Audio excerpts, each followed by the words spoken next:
Buenas tardes a todos y bienvenidos desde Madrid a este seminario, este webinar que vamos a dedicar a técnicas de generación de confianza. Una especial bienvenida a los amigos que nos ven desde el otro lado del océano, a los amigos de Colombia, a los amigos de México y a los que están repartidos también por el resto de España. Bienvenidos todos. Vamos a dedicar aproximadamente 30 minutos a exponer el modelo y luego habrá 15 minutos para que podáis hacer vuestras preguntas y yo las pueda contestar. Así que vamos adelante. Voy a contarles esta tarde un valioso secreto. Un secreto que pocas personas conocen. Un secreto que es una verdadera clave de éxito profesional y personal y que consiste en cómo generar confianza en los demás. Algunas personas estarán preguntando, ¿pero esto tiene algún truco? ¿Tiene un modelo? ¿Es posible? Sí. A pesar de que hasta ahora considerábamos que la generación de confianza era una especie de habilidad intrínseca, prácticamente innata, que algunas personas tenían y otras personas no tenían, hoy, gracias a algunos descubrimientos, sabemos que generar confianza depende de las conductas, que hagas o que no hagas. Es decir, que hay personas que si hacen ciertas cosas generan confianza y otras que no la generan. ¿Por qué es tan importante generar confianza? En primer lugar, porque como ya todos somos conscientes, buena parte de nuestra vida depende de los demás, depende de los que nos rodean. No podemos vivir aislados, no somos ermitaños. Hoy vivimos conectados, no solamente electrónicamente, sino sobre todo formando parte de una red social en la que todos dependemos de todos nosotros. Esto significa, por ejemplo, que la clave de nuestro éxito profesional depende de la capacidad de generar confianza en clientes, en colaboradores, en jefes, en compañeros, en miembros de un equipo.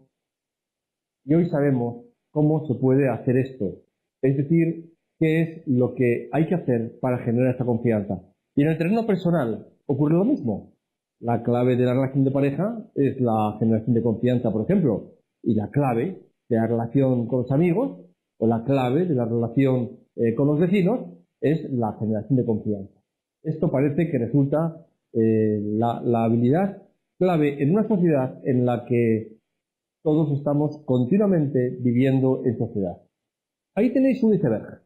Dicen de los icebergs que solamente un 10% es lo que está fuera del agua y que el 90% restante está oculto. Yo diría que con las personas nos ocurre algo parecido. Apenas un 10% de lo que somos es lo que se ve externamente. Esto que se ve externamente es lo que las personas hacen y lo que las personas dicen. Y debajo del agua, submarino, tenemos lo que la gente piensa, lo que la gente siente, lo que la gente cree o las cosas a las que da importancia. ¿Cuáles son sus valores? Pero, ¿cómo sabremos, por ejemplo, cuáles son las necesidades psicológicas de una persona si no nos damos cuenta? La clave de generación de confianza consiste justamente en la habilidad para satisfacer las necesidades psicológicas de nuestro interlocutor sin que nos lo cuente. Y lo que este modelo nos muestra es un instrumento para averiguar cuáles son esas necesidades básicas, fijándonos en algunos aspectos muy concretos de la conducta, en cosas muy específicas. Bueno, sabemos ahora, por ejemplo, que tenemos hay una serie de investigaciones que nos han permitido averiguar, bueno, pues cuál es esta relación, cómo podemos realmente relacionar la conducta con las necesidades psicológicas de cada persona. Y, bueno, esas investigaciones, que las detallamos más específicamente en la unidad de e-learning que da soporte a este webinar, identifican 3 variables básicas, que son la intensidad, la emotividad y la versatilidad. Definamos bien cuáles son esas 3 variables porque en función de ellas una persona es capaz de generar confianza o no. Observamos que la intensidad la definimos como el grado o la tendencia de algunas personas a influir en las personas, en las cosas o en su entorno. Es decir, el grado hasta el cual el comportamiento de una persona es visto por los demás como fuerte, contundente o firme. Todas las personas, ¿verdad?, tenemos un grado de intensidad más alto o más bajo. Y no es mejor ninguna de las dos cosas. Hay personas muy intensas en ese sentido y personas muy poco intensas, y no tiene nada de malo ninguno de los dos extremos. Es una característica parecida a la de ser rubio o ser moreno. Son tendencias personales, tendencias individuales. La segunda variable que tenemos identificada como crítica es la emotividad. Es el grado hasta el cual el comportamiento de una persona manifiesta sus procesos internos. Esos que hemos visto en nuestro iceberg como que estaban por debajo del agua. Los pensamientos, los sentimientos, las creencias, los valores. Todos os habéis dado cuenta de que hay personas que tienden a expresar sus sentimientos, sus pensamientos con cierta facilidad. Y hay otras personas que tienen más tendencia a no expresarlas. Una vez más, ¿qué es mejor? Ninguna de las dos cosas o las dos cosas. Ambas cosas son igualmente aceptables. Así que tenemos dos variables, la intensidad, la emotividad, y tenemos a la población repartida de manera normal en ambas variables. Tenemos una tercera variable, que es la versatilidad, que si os parece dejaremos para luego y la analizamos un poco más despacio dentro de unos minutos. Hagamos ahora un ejercicio sencillo. Consiste en vuestra imaginación mezclar ambas variables. Lo tenéis en la transparencia que os vamos a pinchar inmediatamente. Ahí hemos mezclado la variable emotividad con la variable intensidad en la base del cono. Y al hacerla, nos resulta una matriz que arroja un montón de puntos. Bueno, en realidad es lo que vamos a denominar estilos sociales.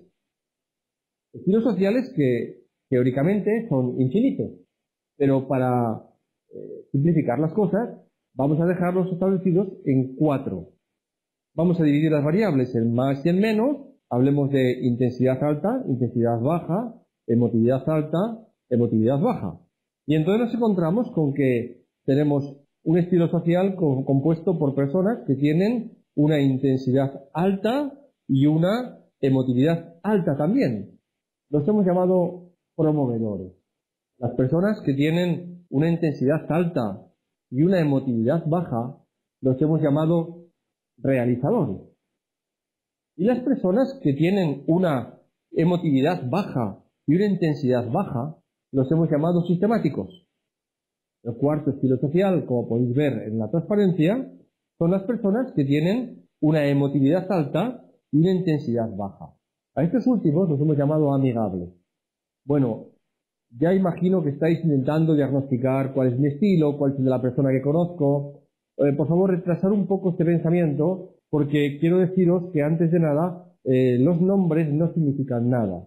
Son unos nombres cualquiera que en realidad podrían ser cambiados por otros. De hecho, hay otros autores que a estos nombres los llaman elementos de la tierra, fuego, agua, aire, y hay otros modelos que los ponen colores. Es exactamente igual, a pesar de que estas palabras tengan para algunas personas algún significado positivo o negativo. Lo que sí que quiero deciros es que la clave de estos estilos es que sabemos ahora cuál es la necesidad básica de cada uno de los estilos sociales. Es decir, que cuando tengamos una persona identificada como sistemático, sabemos cuál es la necesidad básica del estilo sistemático. ¿Veis ahora por qué os decía en nuestro modelo inicial que podemos establecer una relación directa entre la conducta de la persona y su necesidad psicológica básica? Supongo que estáis pensando que lo de la conducta todavía no está muy claro, porque todavía no hemos identificado cómo vamos a saber si una persona tiene un estilo o tiene otro. Bueno, tiempo al tiempo, que todavía nos queda unos pocos minutos para explicaros esto. De momento sí que os puedo avanzar que los 4 estilos básicos tienen 4 necesidades identificadas. El promovedor tiene como necesidad básica el reconocimiento social. El realizador, fijaros en los cuadros de color, en la palabra que está en amarillo. tiene como necesidad básica el logro, es decir, la obtención de resultados. Los sistemáticos, recordar intensidad baja, emotividad baja, tienen como necesidad básica la seguridad. Y los amigables, que tienen una intensidad baja, pero una emotividad muy alta, es decir, que no tienen apenas tendencia a cambiar a la gente, pero sin embargo tienen mucha tendencia a expresar lo que sienten, se caracterizan por tener una necesidad básica, que es el afecto. Así que volvamos otra vez a nuestro esquema básico y vemos que tenemos identificadas dos variables, que tenemos en cada una de las variables dos partes, positivo y negativo, y que esto al cruzarlo nos aporta 4 estilos sociales. Sabemos cuáles son las necesidades básicas de cada uno de los 4 estilos sociales y por lo tanto esto nos permite saber de alguna forma cuál es el estilo social de las personas con las que nos encontramos. Luego vamos a ver cómo sabemos cuál es el estilo social de esas personas. Pero antes hablemos un poco acerca de cada uno de los 4 estilos, porque representan 4 estilos sociales muy definidos en los que no le va a costar mucho identificar a sus parientes, a sus amigos o a sus compañeros de trabajo. Los promovedores son personas que son vistos por los demás como personas entusiastas, creativas, extrovertidas, divertidas, espontáneas, emprendedoras. Por los amigos. Así son vistos por los amigos. Pero por los enemigos son vistos como impulsivos y superficiales. ¿Y cuál de las dos facetas es cierta? Las dos. Todos tenemos dos caras y somos una misma moneda. Así que realmente, siendo los mismos, podemos ser vistos como entusiastas y a la vez como superficiales. Bueno, los promovedores son personas cuya necesidad básica hemos dicho que es el reconocimiento social. Es decir, son personas que lo que les importa, básicamente lo que les mueve en la vida, es que los demás reconozcan su logro, sus méritos. Eso es lo que explica, por ejemplo, que sean tan espontáneos, tan emprendedores, tan extrovertidos, tan entusiastas.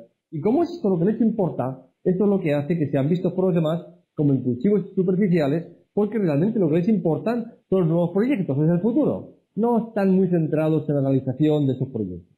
¿Verdad que todos conocéis a alguna persona con este perfil claro?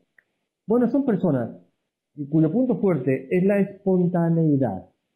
Es decir, personas que tienden a decir lo que piensan con facilidad, que establecen confianza enseguida con la gente, establecen una buena relación con la gente porque hablan con todos de manera muy rápida y muy fácil y que están centrados como tiempo favorito en el futuro.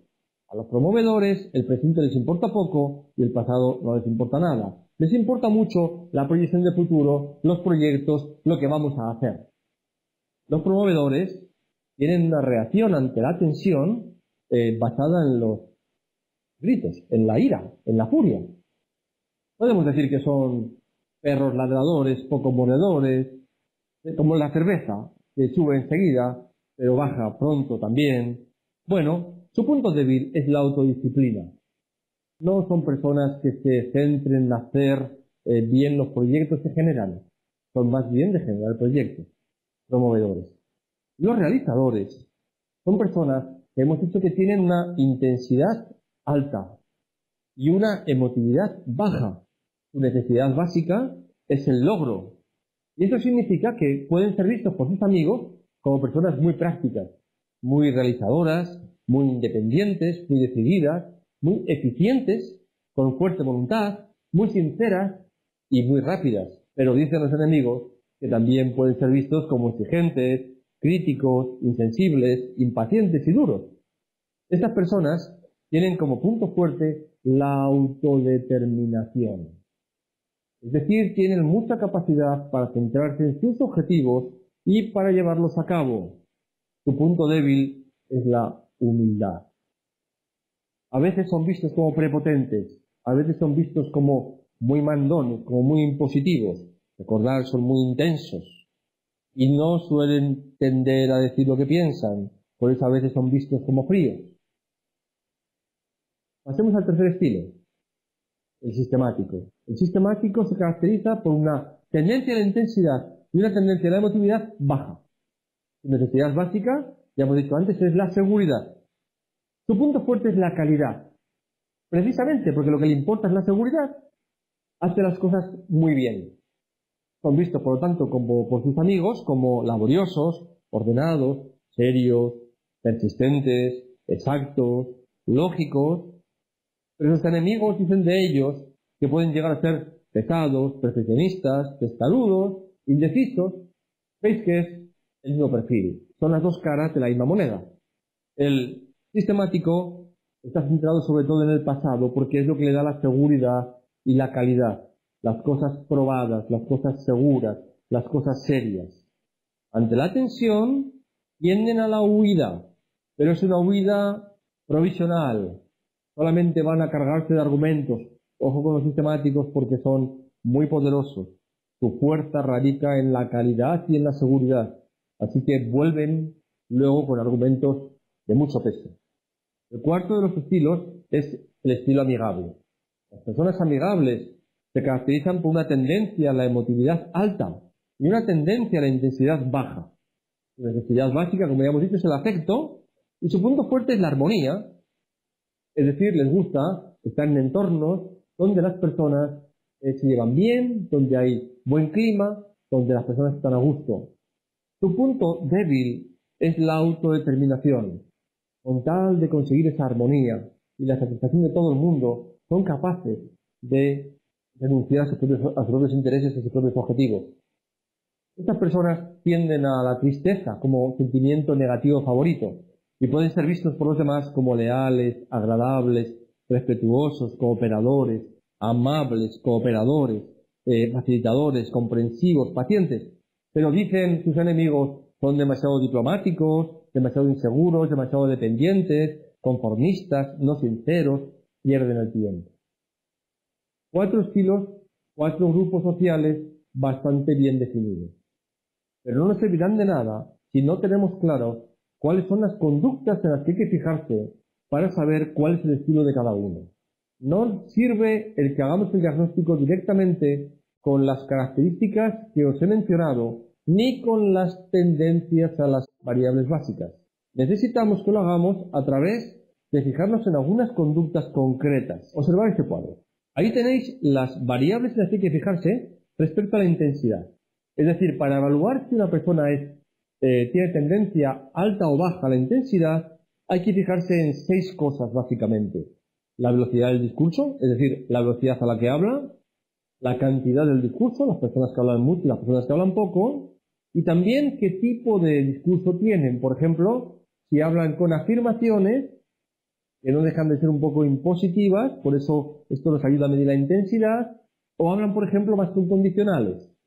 El volumen del discurso, si hablan alto o bajo, el uso de las manos, si se utilizan relajadas o huecadas, o tienden a utilizar el dedo índice o a señalar a los demás, como estoy haciendo yo ahora. La postura del cuerpo es otro aspecto crítico. Por ejemplo, la gente que habla más tranquila, más recostada, más relajada, es una persona seguramente con menos tendencia a la intensidad que las personas que hablan inclinados hacia adelante intentando imponer su punto de vista a los demás. Y el contacto visual. Son las 6 variables básicas, hay que observar las 6 y hay que, con esta información, determinar si esta persona tiene tendencia hacia la intensidad alta o hacia la intensidad baja. Si ahora miramos la otra variable, que es la emotividad, encontramos que tenemos el uso de las manos, también la postura del cuerpo, la expresión facial, la emotividad en la voz, es decir, que habla monótonamente o haciendo altibajos. Los temas de los que hablan, hay personas que, si se había dado cuenta, tienden a hablar sobre todo de las tareas, de los objetivos, del trabajo. Y hay personas, por el contrario, que tienden a hablar de las personas, la familia, las mascotas, en su tiempo libre, y también cuando cuentan algo. ¿Cómo lo cuentan? Escriben hechos y datos, o se recrean contando sensaciones, opiniones, historias. Por esto nos permite definir bien cuál es su nivel de emotividad. Y a partir de aquí, ya podemos cruzar las variables y, por lo tanto, podemos identificar su estilo social. Volvemos otra vez a la transparencia inicial y observar cómo ya tenemos la forma de identificar las conductas este 10% que está fuera del agua, lo que la gente muestra, y ahora tenemos una relación firme entre estas conductas y las necesidades básicas a través de los estilos sociales. Solamente nos falta ahora la tercera de las variables, la versatilidad. La versatilidad la hemos definido como la habilidad para adaptar nuestro comportamiento a las personas y a las circunstancias. Las dos primeras variables no se pueden modificar. Sabemos que las personas identificamos nuestro estilo social más o menos hasta los 7 u 8 años de edad y queda fijado para siempre, con la pequeña excepción de la adolescencia en la que parece que el estilo social se difumina. El mecanismo por el cual se genera el estilo social, por lo que sabemos, es muy curioso. Al parecer, de la pareja de padres siempre hay un padre dominante para cada hijo, un padre que tiene más influencia.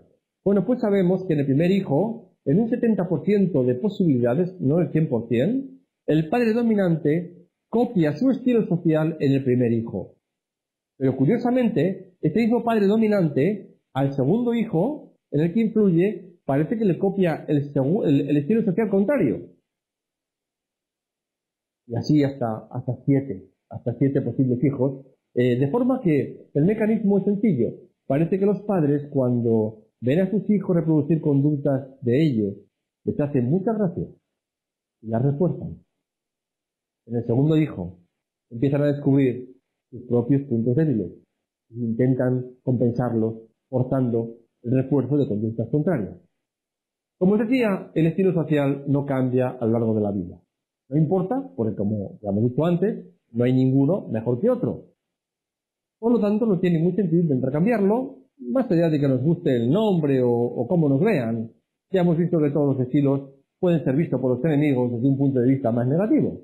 Lo interesante es que esta tercera variable, la versatilidad, que como veis puede funcionar como si fuese la tenemos aquí, como si fuese una tercera variable, no se ve muy bien la transparencia, si fuese una variable en vertical, la versatilidad decía sí que se puede modificar. La versatilidad es la flexibilidad, es la capacidad de una persona para adaptarse a las necesidades del otro. El proceso, ya veis, es bastante sencillo, es bastante simple. Yo puedo hacer el esfuerzo cuando me encuentro en una situación importante para mi vida o para mi trabajo de identificar cuál es el estilo social del interlocutor, fijándome en las variables que os acabo de exponer, y ahora tengo que tener la capacidad entrenada de salirme de mi propia tendencia o intentar adaptarme y adecuar mi comportamiento a las necesidades del otro. De tal forma, por ejemplo, que si es una persona con un estilo social sistemático, yo quiero venderle algo, haré mucho hincapié en los argumentos que tienen que ver con la fiabilidad. Le mostraré las investigaciones en las que se ha sometido, los estudios de calidad, le mostraré muchos datos. Mientras que si es una persona promovedora, en vez de mostrar esto, lo que tengo que hacer es hablarle de la impresión que va a causar a los demás, de su prestigio, de la imagen o de cómo va a afectar esto al prestigio de la compañía en el futuro. Si se trata de una persona más de tipo amigable, habrá que hablarle de cómo influye esto en la calidad de vida de los demás, de lo bien que vamos a estar todos con ese producto, en fin. Como veis, en las empresas podemos adaptar los productos para venderlos a cada uno de los estilos sociales y por tanto a cada uno de los interlocutores. Pero así podemos adaptar cualquiera de nuestros comportamientos. Y alguien puede pensar que esto es un poco perverso. En realidad no lo es si no tiene objetivos ocultos. En realidad es lo mismo que hacemos cuando nos encontramos con una persona que habla un idioma diferente al nuestro. Yo puedo hacer el esfuerzo de no imponerle mi idioma y aunque solamente sea a nivel simbólico, intentar aprender algunas palabras de su idioma. Esto es lo que hará que esa persona confíe en mí, que genere confianza en mí. Y curiosamente se produce un fenómeno de reciprocidad por el cual también esa persona intentará aprender algunas palabras del mío.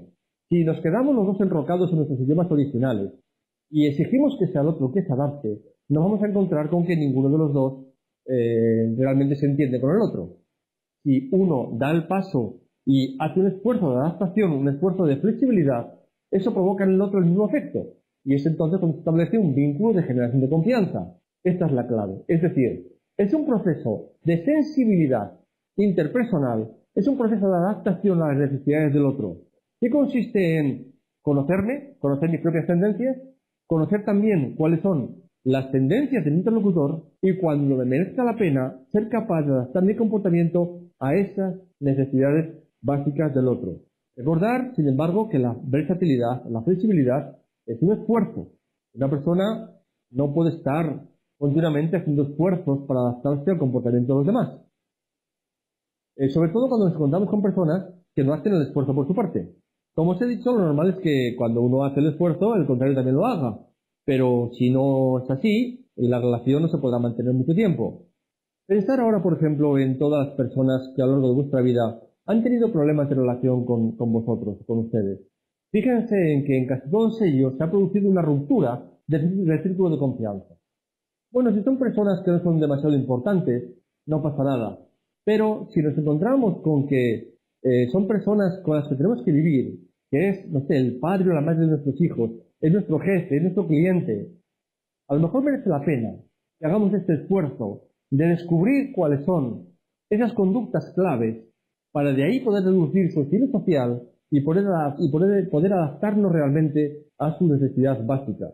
Por lo tanto, el método de aplicación de esto es bastante simple. Consiste en que primero debo de conocer mi estilo. ¿Cómo conozco mi estilo? Bueno, pues una buena forma es preguntando a los demás.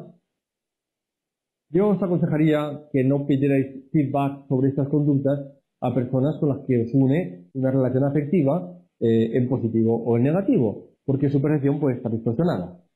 Pero estaría bien que pudiéramos tener la información de al menos 5 personas que nos conocen bien acerca de cuál es nuestro nivel de intensidad o de emotividad. Esto nos va a permitir conocer nuestras tendencias y sabemos que el más del 50% de la población no sospecha cuál es su estilo social real. Lo que hacen cuando les preguntamos acerca de cuál es su estilo social es identificarse con el estilo que más les gustaría tener, no con el que realmente tienen. Así que el primer paso es conocer cuál es mi estilo social real. Después es observar el comportamiento de los demás, pero observarlo de manera focalizada, sabiendo en qué nos tenemos que fijar exactamente. Y el tercer paso es adaptar mi conducta. Es hacer este esfuerzo de salir de mi propia necesidad para hablar el idioma del otro. Y esto decía, uno a lo mejor no puede hacerlo continuamente en la vida, pero sí tiene que hacerlo en los momentos críticos. Y desde luego es importante que lo haga en aquellos momentos en los que se juega algo, sabiendo que, bueno, según uno lo va haciendo cada vez más, se va entrenando y por tanto cada vez resulta más fácil. Las personas flexibles se van construyendo a sí mismas. Tener en cuenta que a lo largo de la vida tenemos dos posibles caminos. Uno, el camino que tiende hacia la rigidez y otro el camino que tiende hacia la flexibilidad. ¿Y tú? ¿Cuál eliges? Porque esto da lugar a dos tipos de ancianos que todos conocemos bien. El anciano imposible de soportar, el anciano cascarrabias que se lleva mal con todo el mundo y el anciano encantador que todos queremos tener cerca. ¿Y nosotros? ¿Cuál queremos ser? Porque se trata de empezar desde hoy. Espero vuestras preguntas.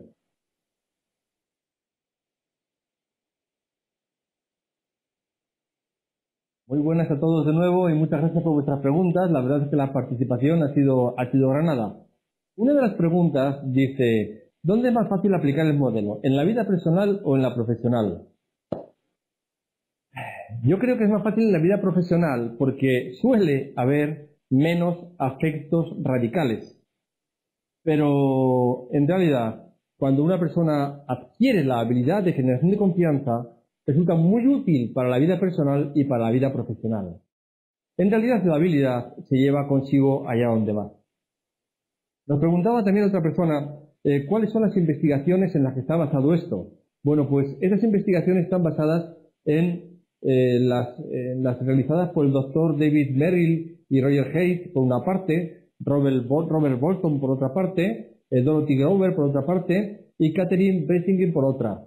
Y luego, de forma indirecta, estos datos o estos modelos están basados en las aportaciones de Jung, de Osgood y de Taylor. Bueno, alguien nos decía, ¿pero esto se parece a un modelo de personalidad?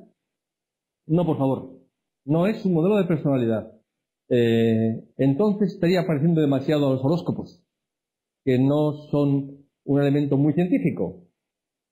La diferencia es la siguiente. Si consideramos que una persona es como un diamante que tiene multitud de caras, podríamos decir que hemos conseguido parametrizar una de las caras del diamante, que es la cara de las relaciones sociales. Ahí hemos descubierto que hay 3 variables básicas que pueden hacer que una persona tenga buenas relaciones sociales o malas. Pero claro, el diamante tiene otras muchas caras, así que no habrá 2 amigables iguales.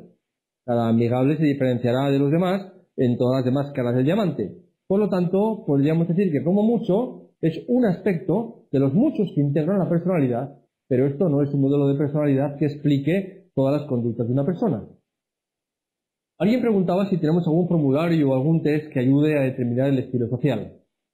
Bueno, sí, hay formularios y hay test. Tenemos formularios incluso validados para poder determinar esto, pero funcionan de la siguiente manera.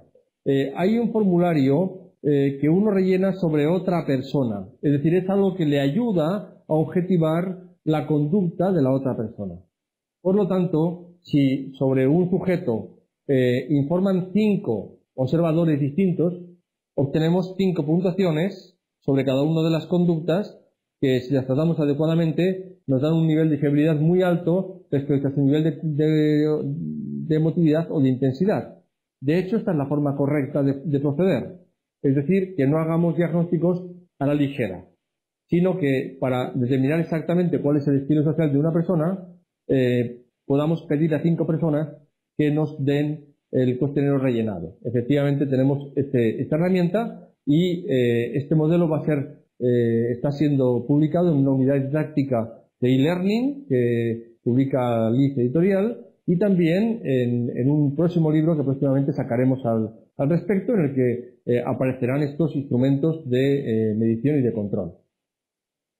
Tenemos otra pregunta que dice: ¿podrías indicarnos cuál sería, en tu opinión, el checklist necesario para conocer el estilo de la otra persona? Sí, justamente ponemos las transparencias y vamos a ir a la segunda transparencia que hemos puesto. Ahí la tenemos. Estas son las conductas en las que hay que fijarse. Las de la primera columna, es decir, la velocidad del discurso, la cantidad del discurso, el volumen del discurso. Así todas las variables nos van a ayudar a determinar cuál es el nivel de intensidad y el nivel de emotividad. Como veis, no son muchas. Hay que fijarse en una docena de cosas. Y con esta docena de cosas muy concretas, uno puede llegar a identificar fácilmente el estilo social.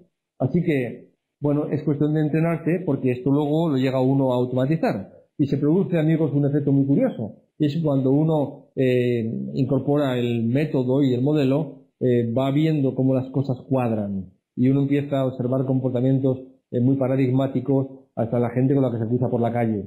Empieza a observar de repente comportamientos de emotividad y de intensidad que explican muchas cosas.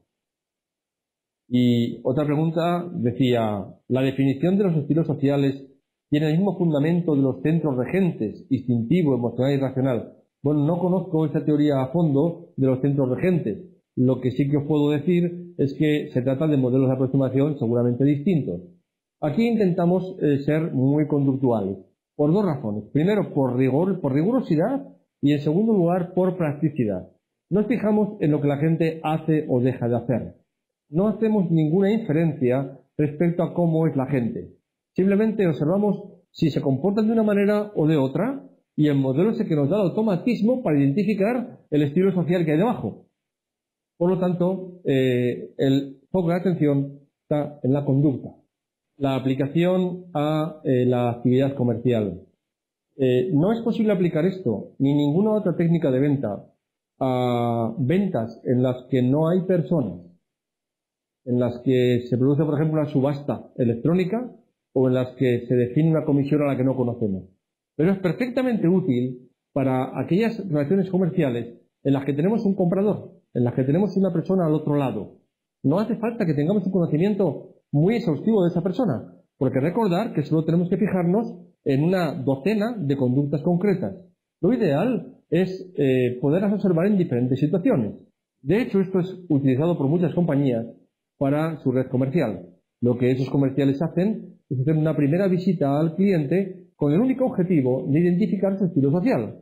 Identifican, por ejemplo, cómo se mueve en el despacho, le invitan a tomar un café y ven cómo anda deprisa, anda despacio, cómo habla, y a partir de ahí hacen una hipótesis de estilo social que les permite luego adaptar su oferta. Luego, por lo tanto, esto es muy útil para la relación comercial, es especialmente útil para la relación comercial, pero diría también que es muy bueno para conservar la relación de pareja, o que es muy bueno para conservar y hacer amigos, o que es muy bueno, por ejemplo, para la educación de los hijos, o incluso diría que es muy bueno para trabajar en equipo. Pues nada, muchas gracias a todos por vuestra atención. Ha sido un placer compartir con vosotros, tanto este lado como al otro del Atlántico, estos principios, estas ideas, y espero que os sea resultado suficientemente interesante. Por mi parte, muchas gracias por vuestra atención.